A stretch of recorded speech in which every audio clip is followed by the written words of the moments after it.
The moment the crate landed on my doorstep, the air itself seemed to hold its breath. It wasn't the delivery drone's heavy thud that startled me, it was the silence that followed. A silence so complete it pressed against my chest and made my heartbeat loud enough to echo through the small workshop I called home. I had bought a lot of strange things online, but nothing like this. The listing had been clear: silent alien child, emotionally non-responsive, exotic species, rare specimen. The price had been astronomical, but desperation has a way of loosening moral objections. My daughter had died 10 months ago, and my heart still ached as if someone had ripped it out and left it in the open. I told myself I wasn't buying a replacement, I was buying a chance. A chance to fix what I had lost. But that was only the beginning. The crate was small but heavy, constructed from a shimmering metal I didn't recognize. When I pried it open, the girl inside didn't move. She sat cross-legged, skin pale and almost translucent, eyes closed as if she were asleep. But she wasn't asleep. I could feel her watching me even before I realized it. And then, slowly, she opened her eyes. 2 irises, black, endless, locked onto mine. My stomach clenched. "What species is she?" I whispered, though I already knew the answer. The Vera.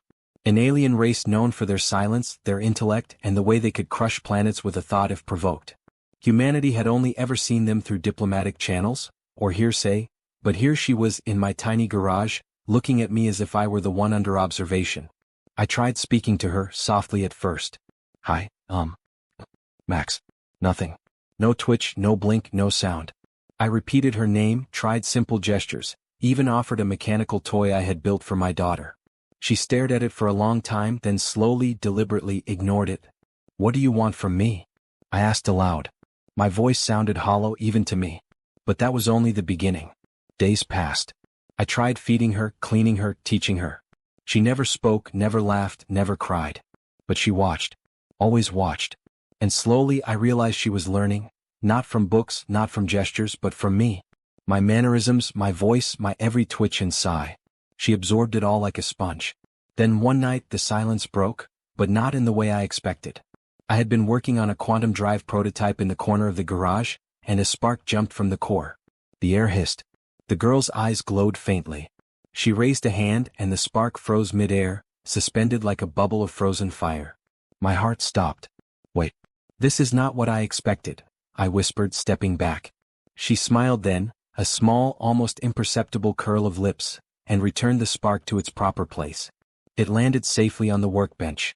She hadn't spoken, but she had communicated something deeper than words ever could. And yet, I felt a chill crawl along my spine. None of us were prepared for the truth. I tried to understand her.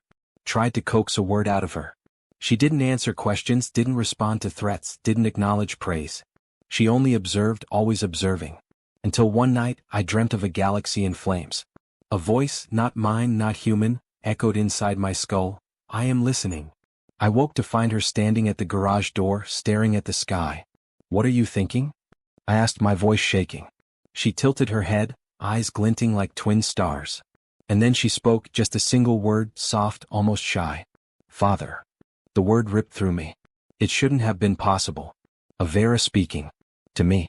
The weight of it nearly knocked me off my feet. I fell backward, heart hammering, lungs struggling to find air. My life had been nothing but a series of losses and muted hopes, and now here was something alive, something alien, something mine? But that was only the beginning. Her word brought with it a storm. Alerts flashed across the city, unseen security drones whirred to life, and my phone erupted with messages from faceless government agencies. The Vera weren't supposed to speak to humans, they weren't supposed to form bonds. And yet, here she was, calling me father, calling me family. I barricaded the garage. I tried to explain to her, though she didn't need it. "They'll take you," I said. "They'll..." My words were cut off when the walls seemed to hum, vibrating with a low, almost musical frequency. The air shimmered and I saw them, cloaked figures descending from the sky in ships shaped like black mirrors. They weren't soldiers, they were collectors, archivists, beings who treated living creatures as artifacts. "You shouldn't have spoken," one of them said, stepping forward. Their voice was hollow, mechanical, but somehow filled with accusation. "You have compromised the silence protocol." "What silence protocol?" I demanded. "You know exactly what it is. The girl is not a toy. She is a weapon.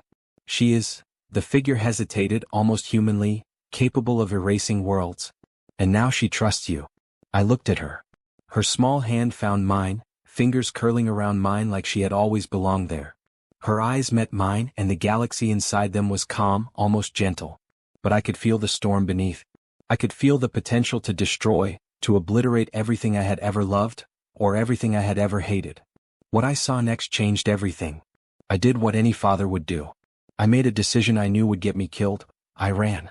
I ran with her through alleys, across highways, past drones that scanned with X-ray precision, past holographic billboards screaming warnings. And the whole time she never spoke another word. She only held my hand and watched, observed, calculated. But I could feel trust forming in that silence.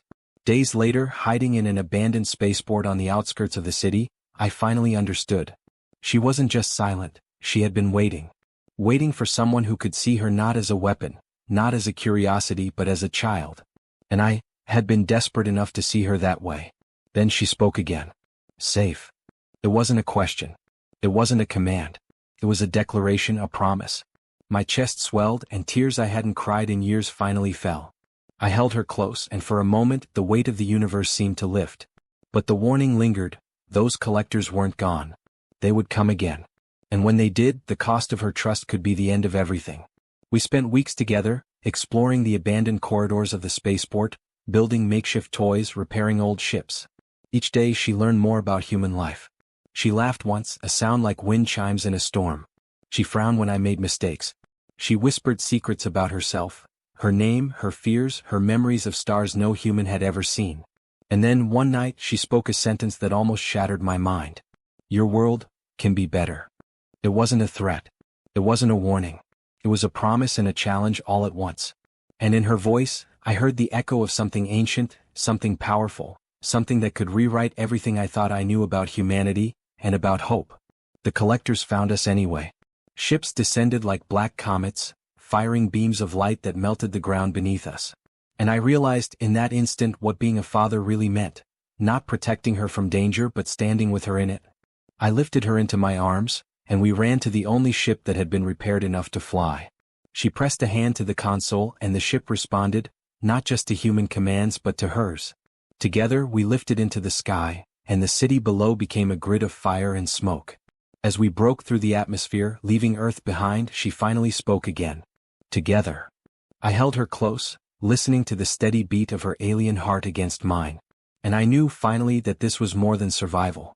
This was family. This was trust. This was love. I had bought a silent alien girl to fill a void in my life. She had spoken once and almost killed me with the sheer force of possibility. She had spoken again and saved me with the weight of understanding. And now together we flew into the stars, a father and his alien daughter, unbroken, unafraid, unstoppable. And as her tiny fingers curled around mine, I whispered into the void between planets, "We'll be all right." And for the first time in years I truly believed it.